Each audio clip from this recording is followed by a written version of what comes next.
Welcome back, WNST, Towson, Baltimore, and Baltimore Positive. We are positively looking at this election on June 2nd as a extremely important event here in Baltimore, especially with no football, baseball, lacrosse to speak of. Don Moeller is our partner in crime, and of course, former Baltimore County executive here at Baltimore Positive. We hope everybody's out there subscribing, not only for the mayor candidates, but also for all the university presidents and other civic leaders, including the arts and museums that we've had on here this month. We want to give a shout out to our friends at State Fair in Catonsville for all that they do, staying open curbside. We were hoping to get together and get all the mayor candidates together back in April. We're doing it one by one here, but we're picking up curbside. We've had everybody down at Fadley's picking up curbside, as well as shipping off those crab cakes anywhere in the country. You can ship Fadley's. Also, Moeller and Gary Realty, closing deals, real estate still being transacted. We're still selling homes, still doing it online, and Moeller and Gary Realty are doing that. Don Moeller joins us now with another one of our contestants. And so you want to be a mayor of Baltimore at this point. And I know we've had a lot of questions for a lot of folks, and I know we're looking forward to having the current city council president on right now, Don. Absolutely. Looking forward to having the president of city council, Brandon Scott, back with us. He's a veteran of Baltimore Positive. And Brandon, we got 1 month to go. How are you feeling? I'm feeling good, man. I'm feeling like Baltimore is going to get leadership that's going to show a new way forward to Baltimore. I'm feeling great. I'm hopeful that all your listeners and their families are as safe as possible as we deal with this COVID-19 pandemic, and that both you and Nestor Don, that your families are safe as well. Well, for you and getting ready for this thing, we chatted with almost everyone 6 weeks ago. We did not chat with you. You were very busy on the front lines of COVID in the early going. As a candidate for mayor and as a guy holding a pretty full-time gig from what I can tell online, and the educational process of these last 8 weeks for our city and moving an election, this was not the timeline we had when we got together with you last October and talked about that. And had some crab cakes, as I remember, talking about you changing buses going to Mervo through Lexington Market every day. Yes, sir, we did down at Fadley's. A lot has happened since then. Of course, Lexington Market has been demolished as we rebuild a new Lexington Market, but we clearly have had the COVID-19 pandemic. But still, we know that nothing has changed when you think about what I said then, Nestor, that this is the most important election in the history of Baltimore, is even more so now that after and during COVID-19, because it's not just about who the next mayor is going to be, but what kind of mayor they're going to be and what they're going to stand for and what they're going to do for the city of Baltimore. Well, Mr. President, I want to pick right up there because Nestor said you're on the front lines of this thing. And I guess when you're running for office, we'll talk about that a little bit. It can be a good thing. It can be a bad thing. You'll talk about, I think, why you think it's a good thing. But 6-7 weeks ago, you didn't foresee a city that was going to be in a fiscal crisis because of an unprecedented pandemic with declining city revenues, really difficulty making payroll, keeping the city running, and at the same time knowing you're going to have to come out on the other end with some help for small business. Give our listeners and voters a sense of why Brandon Scott's the guy to be able to shepherd the city through what's really going to be a very difficult time. Yeah, listen, thank you for that, Don. It's a great question. What you get in Brandon Scott, what the citizens of Baltimore are going to get in Brandon Scott is someone, Don, as you know, having been one of those people before, who has worked his way up through city government, who understands how it is to be that bottom-level government employee who's just working to serve the citizens of Baltimore and make sure that they get the service that they need and that their taxes that they pay entitle them to.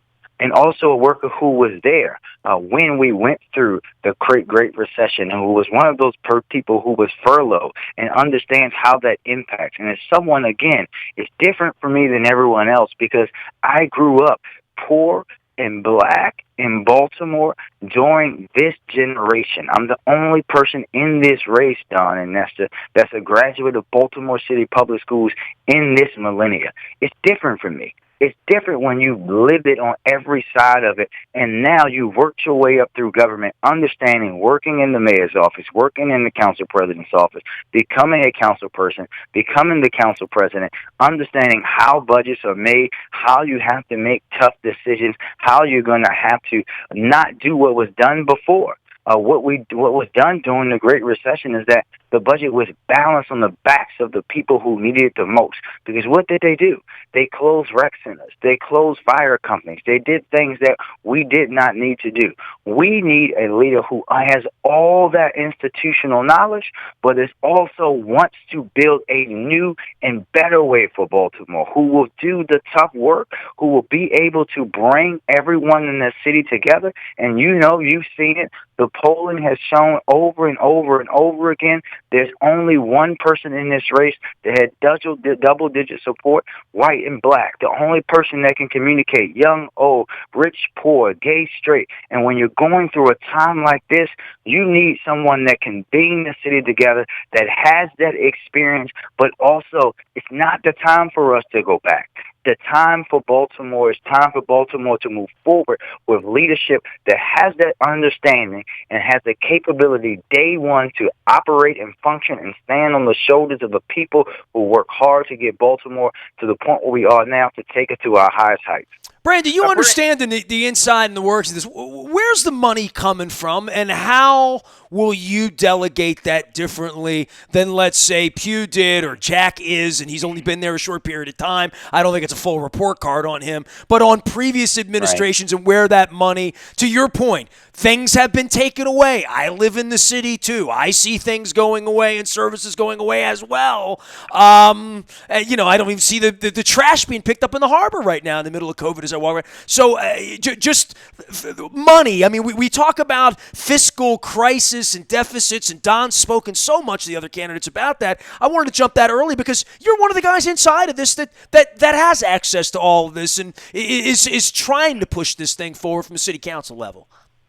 Yeah, thank you. And actually, I'll have the clear picture tomorrow morning as the mayor and his team is going to present the preliminary, the updated budget to the Board of Estimates tomorrow morning, so we'll be able to give you the exacts. But we know there are going to be shortfalls in revenue. We know that clearly because people are not working and things are not happening. And what you're going to have to do, what we're going to need to do is go and comb every single agency, making sure first, as Don would do, before you talk about cutting anything, making sure that we can get rid of the fat, right? Vacant positions, things like that are not being filled, making sure that we are doing things first responsibly before you impact any services. Thinking about also, hey, we have a rainy day fund for a reason.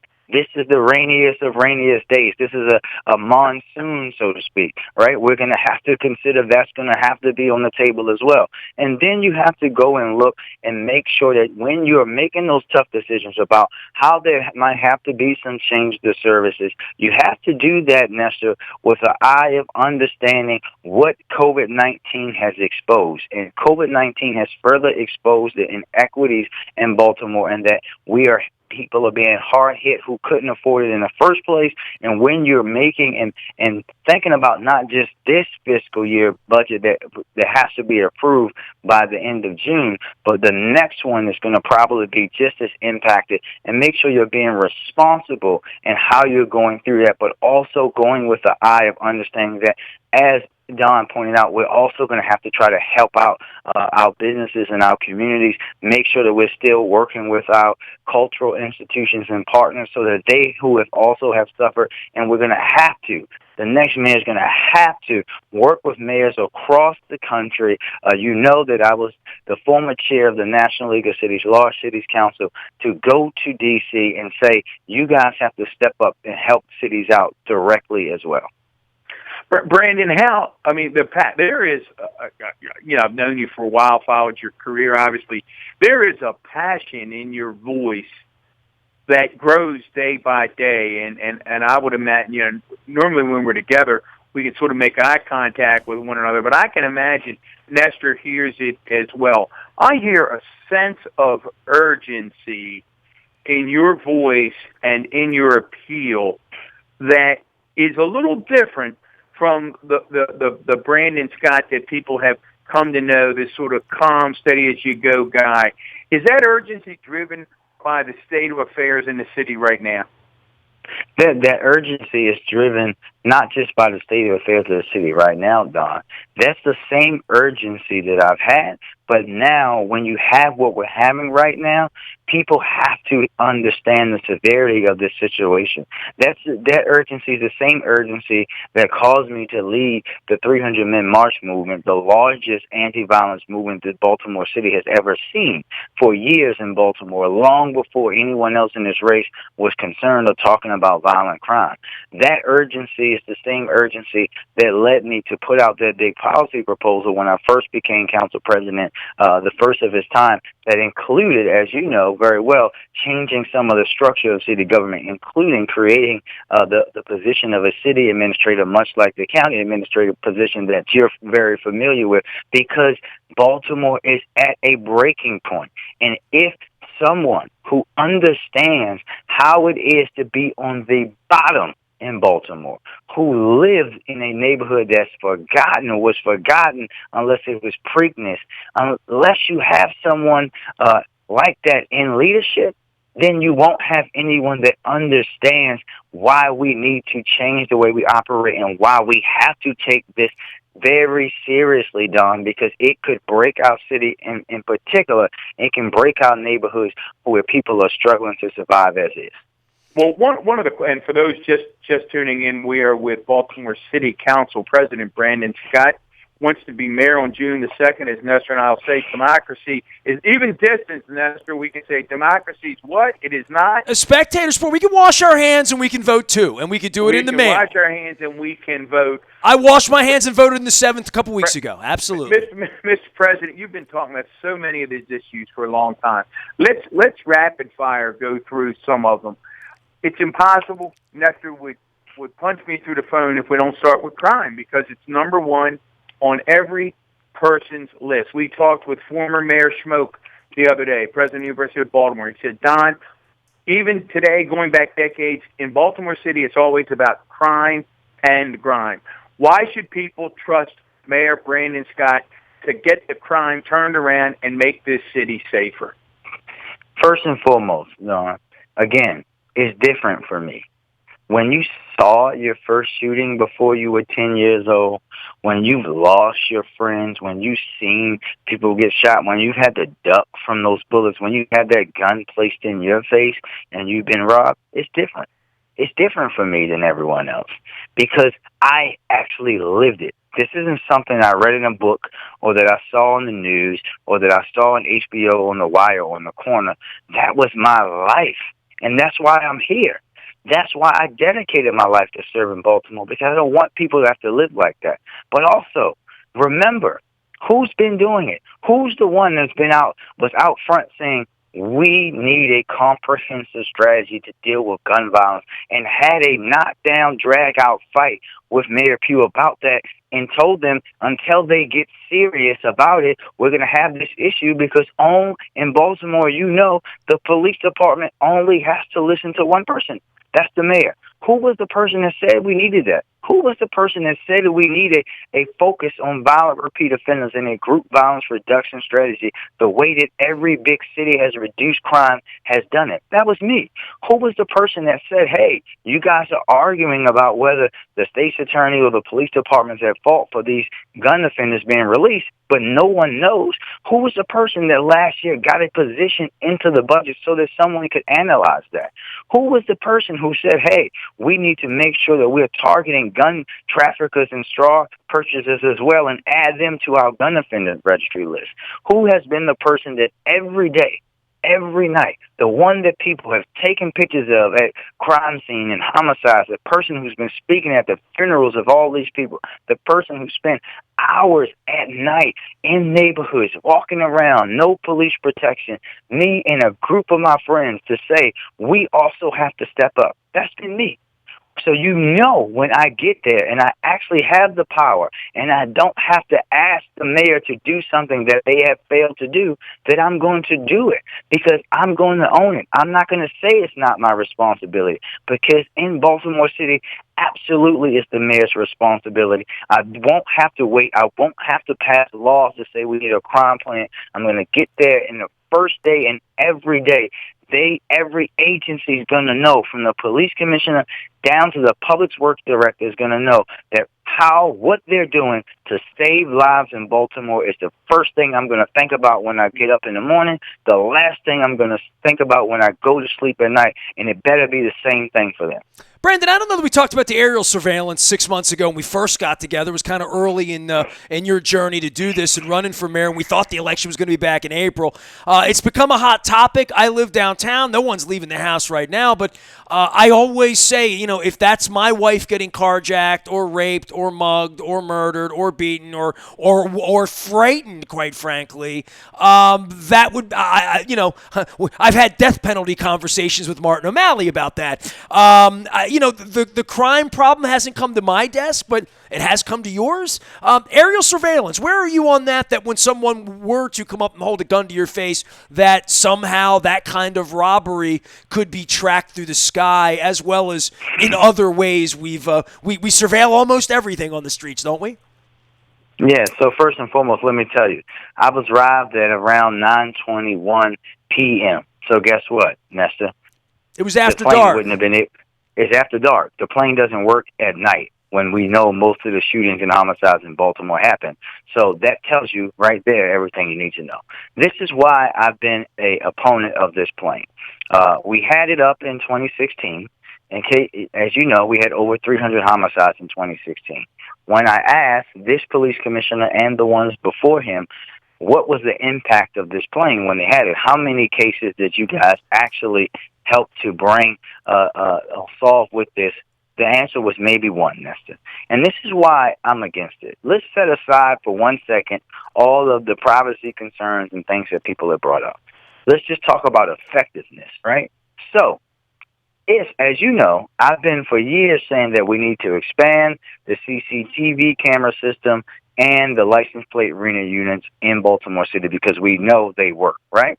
So if you know that this plane relies on the camera system, is how they actually track people back down, cameras and LPRs, right, in order to track these individuals, these cars, whatever, so that they can try to use it to close cases, right? By the way, LPR, license plate registration. I just want to make sure we're right, correct? Yeah, license plate reader unit. Sorry about that. Sorry. You get like me, you start talking in acronyms. That's all right, man. I watched Dragnet back in the day. I'm good with 10-4. Yeah. I got you. Go ahead. Yeah. So if you know that, right? But then as you know, and as Don knows, that our CCTV camera system is outdated. Many of them are broken. Many of them need to be updated. We don't have enough people monitoring them, right? In addition to, they're only being roughly, less than 50 LPR units in the whole city. Well, investing in the plane before you fully invested in the technology that it relies on, it's a lot like buying rims and new tires for a car that the engine doesn't work, right? That to me, and what I said to them multiple times, because we know now that so much of the violence in Baltimore is happening along major thoroughfares or within a half mile of there, and we know it's being traveled, cars are being used, carjacked and used in these crimes. Well, if we know that, why wouldn't we expand LPR? So for the price that this billionaire is funding this plane for, we could every year, for this 3 years that they're going to have this plane up, buy 30 cameras and 40 license plate reader units a year. Every year. Something that is proven to work to reduce violence in Baltimore. The plane will not replace an actual strategy where they're targeting violent repeat offenders and removing them from neighborhoods, making sure that the gun arrests that they get aren't just a simple gun arrest, because not every gun arrest is created equal. We know who we need to be targeting. None of that is going to be replaced by this plane, especially if the infrastructure for what the plane needs to operate doesn't exist. And if it doesn't work at night, when most of your shootings happen. So Brandon, let's build on that a little bit. And again, we're with Baltimore City Council President Brandon Scott. Would like to be elected mayor on June the 2nd. If we put the plane aside for a minute, we look at other crime strategies. Where are you at this point on the future of Commissioner Harrison? Because a lot of folks, when they talk about Baltimore City, they talk about turnover in the commissioner's office. So where do you stand on that issue? Well, first and foremost, this is what I say, and I say consistently. Every agency here, Don, is going to have to reapply based on whether they're able to fit with the team that we're going to assemble and the mission of how we're going to operate city government, first and foremost. And also for Commissioner Harrison, I actually tell people all the time, if I was grading him as a professor, it would have to be incomplete, right? And they say, why? I say, well, it'd be a lot like me taking over for a professor who the students didn't really know what they were supposed to do. They're not being pressed to have deep strategies on how they're going to be impacting violence in Baltimore. And when I'm able to get in there to do that and see that for even a short period of time, then we will know if he's the right person or not. But there's some things that he and I agree on, right? There's a lot in his plan that are things that I have been talking about in Baltimore for a long time, and I'm so glad that someone has come along that's going to put them in place. But I am clearly not happy with where they are today. This is why I continue to question him and his staff every week. This is why I press them on not just what they're doing, how they're doing it, making sure that, yes, they're getting guns off the street, but are they getting them from violent repeat offenders, the people that we know are actually committing violence in Baltimore? That's the kind of bigger and intensity I'm going to bring to the mayor's office. Well, the murders haven't stopped, right, Brandon? I mean, we're in early May. We're 5-6 days into the year, and we have more murders than we have months so far. We do know the nicer the weather gets, the more people come out. Some thoughts about where literally we are in a pandemic where we're not supposed to be leaving the house and we're still having murders at an alarming rate. Yeah, listen, we do know that they're down just a tad bit, Nestor, but it's still far too many, right? And we know that it's still unacceptable to have the level of violence that we have in the city of Baltimore, even at this point of the year, right? So this time last year, as of this morning, there were 101 homicides in Baltimore. Today, there are 93. That's almost an 8% reduction. And non-fatal shootings, there were 225. There are 190 today, which is 15% reduction. But we still are having too much violence. Also, carjackings, home invasions, all of that stuff is still happening, and we're going to need more intensity. We've seen gun arrests pick up, but now I want to see those gun arrests pick up of people who we know are the ones committing the violence. Brandon, how do we do that, Mr. President? How do we get guns out of the hands of these young kids on the street? Because that seems to be central to everything. How does Mayor Scott get the guns off the street? I'm glad you said that, Don. This is something that you heard me talk about before.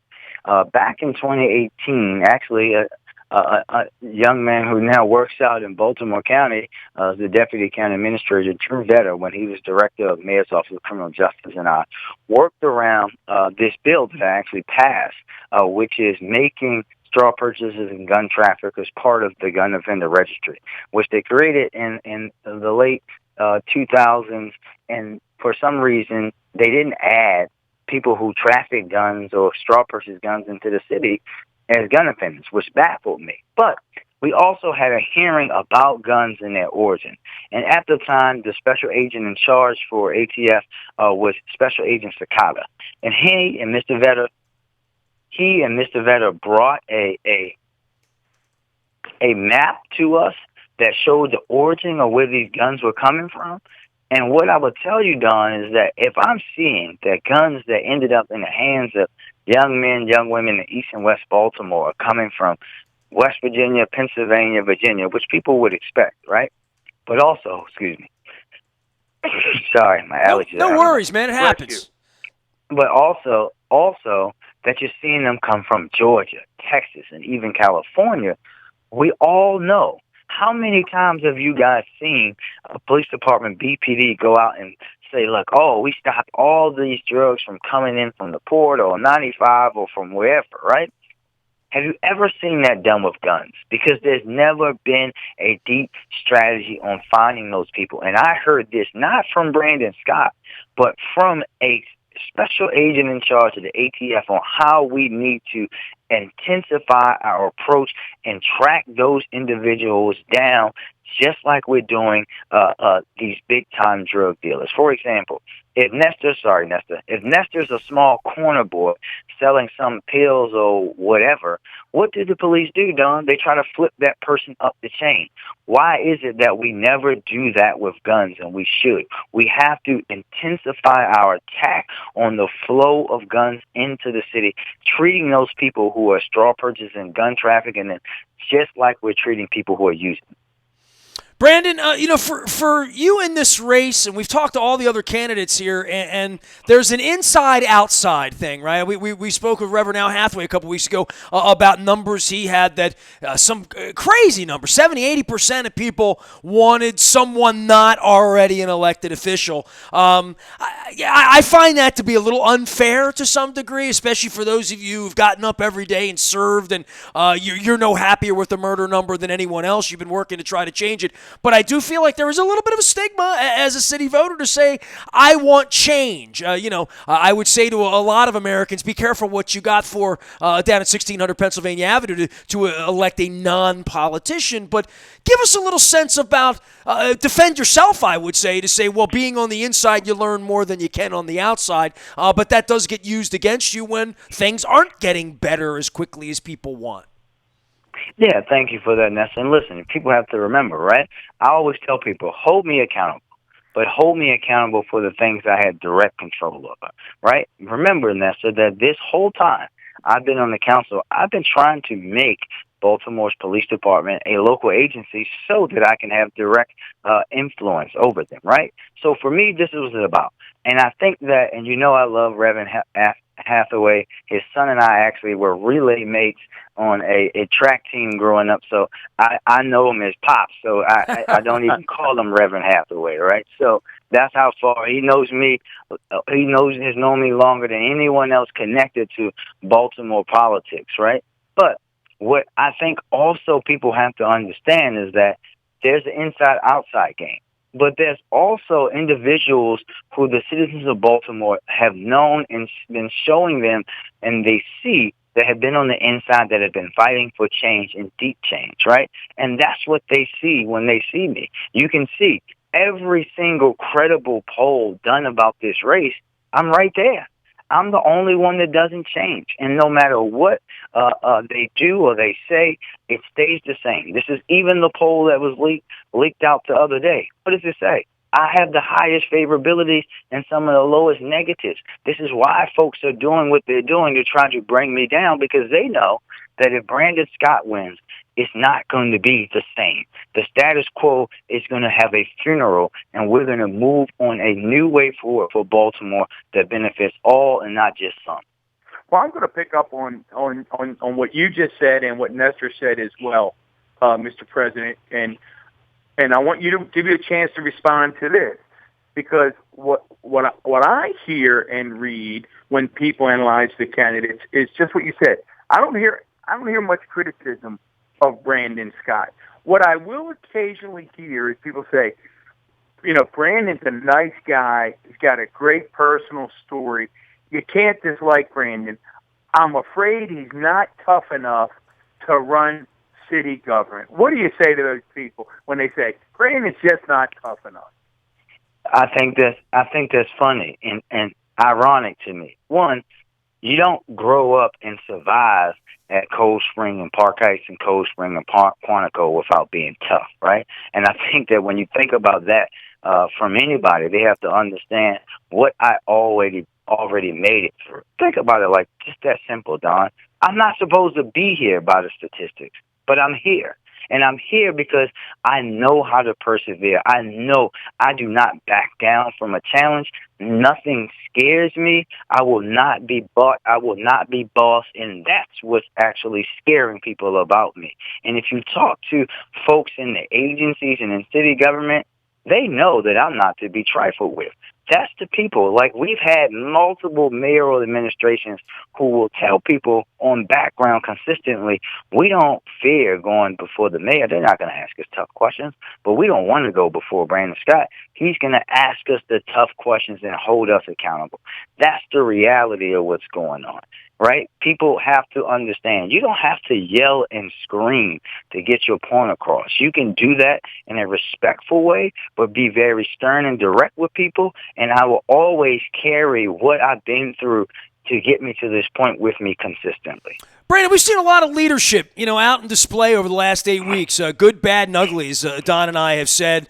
You can wake up in the morning and see what Larry Hogan's doing. You can see what Jack's doing from time to time. Every municipality in the country. And then we get to right around dinner time, right around 6 p.m., and Pennsylvania Avenue happens. I mean, seeing all of this leadership and who can be trusted and where the information is and what you say on Monday is consistent on Tuesday and Wednesday and Thursday, and then what you said 6 weeks ago actually happened 6 weeks later. Larry's done a nice job. I'm not a Republican, right? And and I live here in the city, and I'm pissed about the red line and all the things that we're not getting here. But on this, there has been real leadership here on behalf of Maryland residents, and I know you've worked as hard as anyone here. Yeah, listen, and just trying to work hard every day, man. And people get frustrated and just try to tell them, like, listen, I'm always going to be pushing the envelope, trying to make sure that people are safe and healthy, leading the efforts here to bring before the governor or the mayor were talking about facial coverings. I was talking about it. Before the governor talked about closing down bars and restaurants, I was talking about it. Being the first person to put out a COVID plan. Like, we have to have leaders that are able to communicate, and this is why I go live on the internet every day to communicate with people, but that can also explain to people that we can and will make it through this, but only if we work together. Brandon, how do you close? And you've been gracious with your time. You're very, very busy. I know you have to run to another appointment. How do you close this thing? By all accounts, and every candidate has agreed, you've been no different.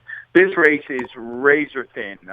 We don't know, somewhere between a low of 75,000 up to maybe as many as 150,000 people will vote. We don't know. It's vote by mail. It's uncharted territory.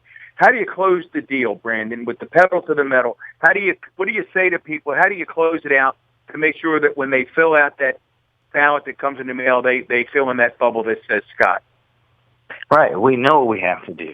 Right. We have to continue to communicate with people, showing Baltimore that there is a new generation of leadership that's ready and capable, showing that new way forward, talking to voters each and every day in every way that we can, continue with our media outlets that we have, running our commercials and ads, but also just showing the leadership that I show every day, Don. That's how we're going to do it. We're going to do it on the ground. We're going to communicate, show people a new way forward for Baltimore. And I want to thank you both for allowing me to speak with you this evening.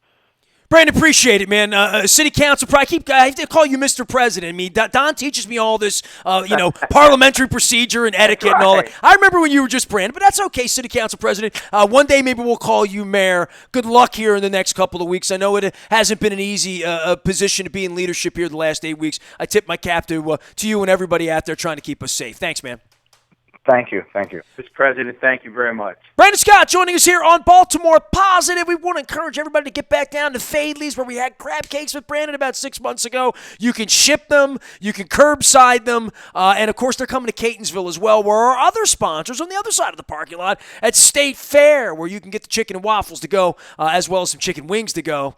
I miss the chicken and waffles more than I miss the shrimp and grits, believe it or not, but not as much as my wife misses the Bloody Marys on weekends. State Fair over in Catonsville. Evan is there. They are there. Curbside it out, as well as our friends at Moeller & Gary Realty. Jeff Moeller was my guest at Baltimore Positive last month, and the buyatoyota.com Audio Vault and WNST. We talked about real estate. Real estate is still happening. It's real. It's being sold. It's being transacted online, virtually. And Moeller & Gary can help you with that. We have had an incredible mix here of all of the candidates running for mayor. We've talked to all the university presidents. We've talked to arts and culture leaders here and museum leaders.